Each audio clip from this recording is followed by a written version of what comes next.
Hi everyone, it's Chris back again. I hope you're all well. I thought I'd do a little review on something I recently purchased, which is the Cigar Log Book by Nathan Scott Lester.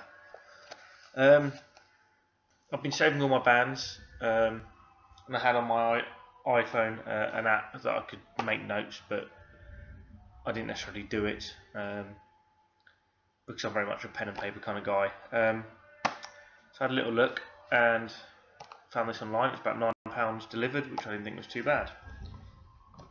So, seen the front cover. Open it up. First real page is your preferred tobacconist information. Table of contents. See if I can do this like this.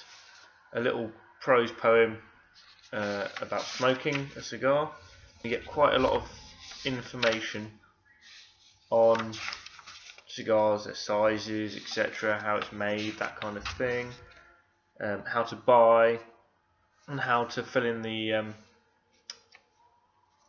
log entries. So I'll take you to my first log entry. I've only got a few because it turns out I hadn't logged that many notes. I've done a few online, to be fair, for YouTube. I hadn't jotted anything down or put it on my iPhone. So there it is. It's an Alec Bradley Prensado, and I will try and explain it. You have details like the date, the size, the appearance, the fillers, the wrappers, the binder, then the draw and the burn, which is just there. Then this big box is your tasting notes, and down here other notes, which I use drink and strength.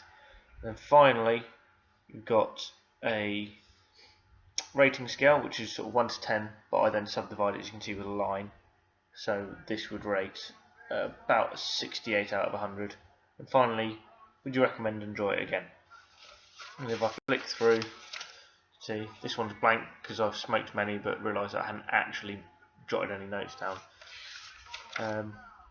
But it's quite nice, and I like the way that it's alternative top and bottom, so you don't get two cigar bands back to back on the same part of the page, making it too thick.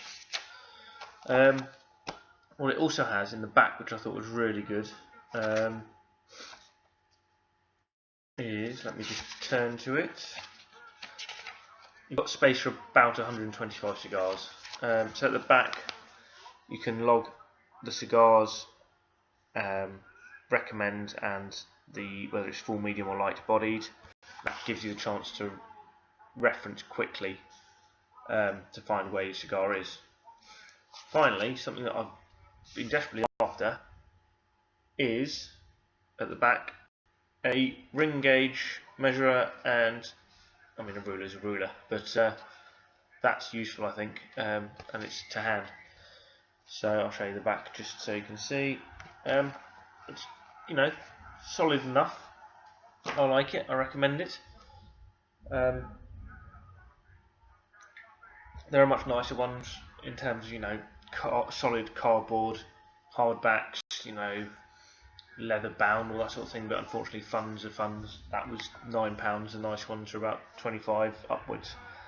So, sorry, I'm being distracted. The rugby's just kicked off, and England have just unfortunately conceded a try to France after 30 seconds. So that bodes well for England. But there we go. That is my sport of choice, by the way. So Joffrey, I'm with you on the rugby, mate. That's what I had to say. I just thought I'd give you a heads up, because I had been looking on the internet and there's not actually that I could find any proper reviews where you can flick through and see what that books or log is like. Definitely recommend it. The rest of my cigars that I've got bands for that I haven't got notes for, I'm saving. I've got quite a lot of them. I keep keeping my eye out for an ashtray, a clear cigar ashtray, you know, chunky but clear. It's really hard, and then I'm going to paste them to the underside to make like a cigar ashtray that looks really smart with all the bands that I've smoked. appearing through the bottom. But they always seem so expensive when I look for ones that are suitable. So that's it. I'm going to now settle down, having missed the first couple of minutes of rugby and already seen us go 5-0 down. I'll be watching the Super Bowl tomorrow for the Americans. Still torn as to who to support. We shall have to wait and see. So good luck everyone, and I'll speak to you soon.